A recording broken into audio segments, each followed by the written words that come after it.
Hello guys what's up. इस video में हम लोग बाइनोमियल डिस्ट्रीब्यूशन बेस्ड पहला प्रॉब्लम सॉल्व करने वाले हैं। So let us start. Problem तो क्या बोला है?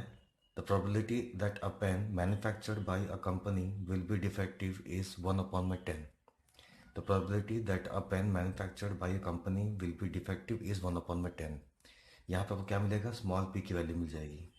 If 12 such pens if 12 such pens are manufactured, find the probability that. पहला वाला पार्ट में क्या बोला आपको यहाँ पे? Exactly two will be defective. B में क्या बोला आपको यहाँ पे? None will be defective. और थर्ड में बोला आपको at least two will be defective. तो यहाँ पे जो लिखा हुआ है if 12 such pens are manufactured, तो यहाँ पे आपको जो स्मॉल एन की वैल्यू है दैट इज गिवन एज 12। तो यहाँ पहले हम लोग गिवन डेटाज लिखेंगे, उसके बाद अपन प्रॉब्लम को सॉल्व करने का अप्रोच देखेंगे। सॉल्यूशन। तो total number of pens that is small n की वैल्यू है कितना, ये आपको दिया हुआ है क्वेश्चन में 12।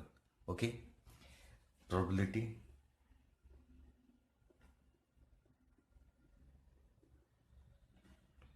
Of a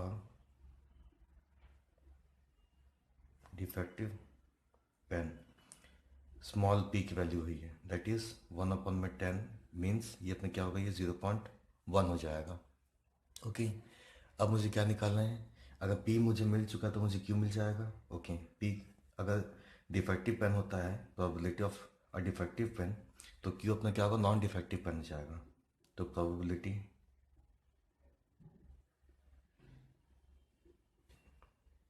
of a non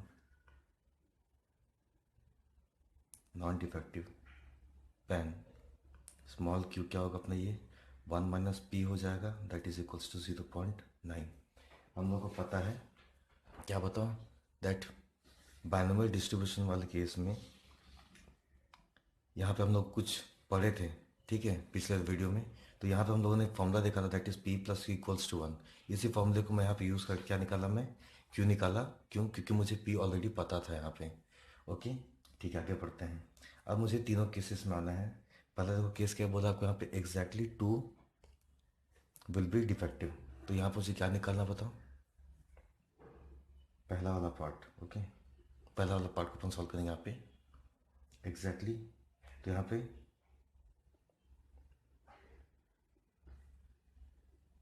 probability that exactly two will be defective. Okay. तो प्रोबेबिलिटी हमको क्या निकालना है यहाँ पे? P of getting two. Okay. और हमारा जो फॉर्मूला है देखो क्या है अपने यहाँ फॉर्मूले में, बाइनोमियल डिस्ट्रीब्यूशन में हमारा जो फॉर्मूला था, probability of getting r success equals to n c r p की पावर आर क्यू की पावर एन माइनस आर। तो यहाँ पे एन की वैल्यू क्या है? यहाँ पे दिया हुआ 12 दिया हुआ है। आर पहले वाले केस में मुझे क्या दिया? यहाँ पे 2 निकालने बोला है। तो लेट अस सी। तो यहाँ पे देखो अपना क्या बन जाएगी? ये 12C2।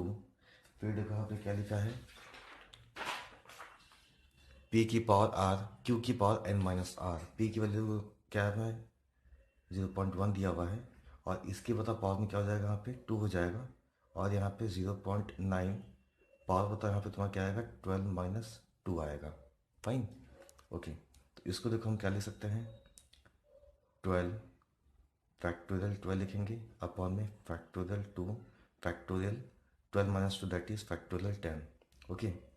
0.1 पावर में 2, 0.9 पावर में 10। ओके। ठीक। तो यहाँ पे 12 × 11 × फैक्टोरियल 10 लिखूँगा। फैक्टोरियल 2 को मैं लिखूँगा 2 × फैक्टोरियल 10 लिख दूँगा इसको मैं। या आपस में कैंसिल हो जाएगा। इसको यहाँ पे लिख लेता हूँ 0.1 का पावर 2, 0.9 का पावर 10। फाइन। ओके। अब ये से कट जाएगा तो 6 बचेगा। फाइन। तो इसको हम सॉल्व करते हैं by the help of calci. Okay. आपको इजी पड़े कैलकुलेशन में, इसलिए मैं यहाँ पे कैल्सी आपको दिखा दे रहा हूँ कि सॉल्व कैसे करते हैं। यहाँ देख क्या लिखा? 0.1 का पावर 2। तो यहाँ पे मैं ऑन करके 0.1 का पावर देखो यहाँ पे क्या लिखा? 2 लिख दिया। ये आ गया अपना वैल्यू। इंटू 0.1 पावर 10 लिखा, 0.9 पावर 10 इंटू 0.9, उसका पावर क्या आएगा यहाँ पे 10 आएगा। ओके, देखो यहाँ पे क्या लिखा हुआ है। ठीक, ये जो भी आया उसको हम क्या करेंगे 6 इंटू 11 से मल्टीप्लाई करेंगे, दैट इज 66 इंटू 66 करेंगे। तो यहाँ मुझे क्या मिलेगा, पॉइंट के बाद कोशिश करिए आप 4 वैल्यू को रखने के लिए यहाँ पे। ओके, तो दिस विल बिकम 0.2301। ये अपना क्या होगा, पी ऑफ गेटिंग 2। ये अपना क्या होगा, पहले वाले पार्ट का आंसर हो गया। सिमिलरली हमको करना क्या है, सेकेंड वाले पार्ट को सॉल्व करना, दैट इज देखो यहाँ क्या लिखा है, none will be defective. Fine, आगे बढ़ते हैं। देखो क्या लिखा है, नन विल बी डिफेक्टिव। इसका मतलब मुझे क्या निकालना पता है यहाँ पे, देखो बी में लिखा है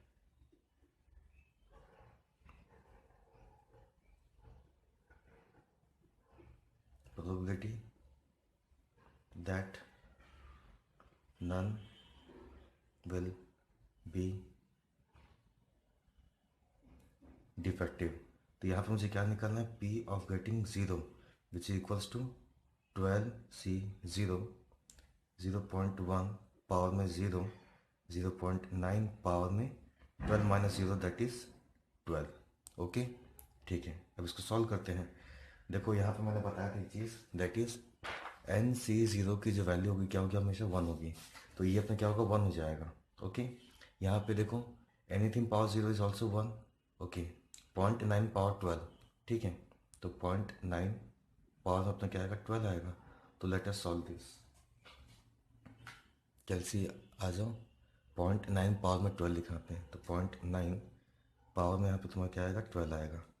दिस हाउ मच, 0.2824, यहाँ पे लिखो 0.2824।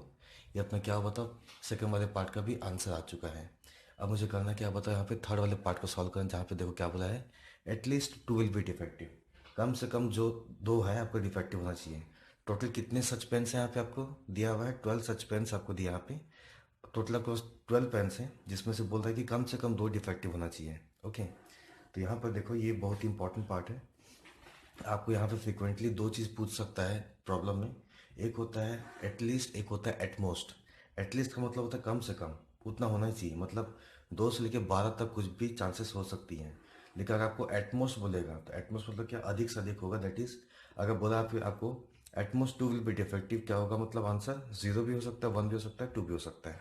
तो सिंस यहाँ पे आपको दिया है एटलीस्ट, तो हम लोग उसी के हिसाब से आगे बढ़ते हैं। तो यहाँ पे थर्ड हो, आपको क्या बोला यहाँ पे, probability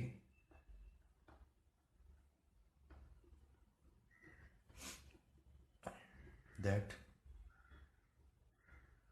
at least 2 will be defective। तो ऐसे केस मुझे क्या निकालना बताओ, P ऑफ 2 से लेके कहाँ तक बताओ, P ऑफ 12 तक, ठीक है, क्योंकि हम मुझे क्या बोला, एटलीस्ट कम से कम 2 तो होना ही चाहिए। ठीक है, तो आगे बढ़ते हैं। इसको देखो हम क्या लिख सकते हैं, इसको लिख सकता हूँ मैं 1 minus P of getting 0 plus P of getting 1। Fine, इसको हम लोग यहाँ पे यूज़ करने वाले हैं।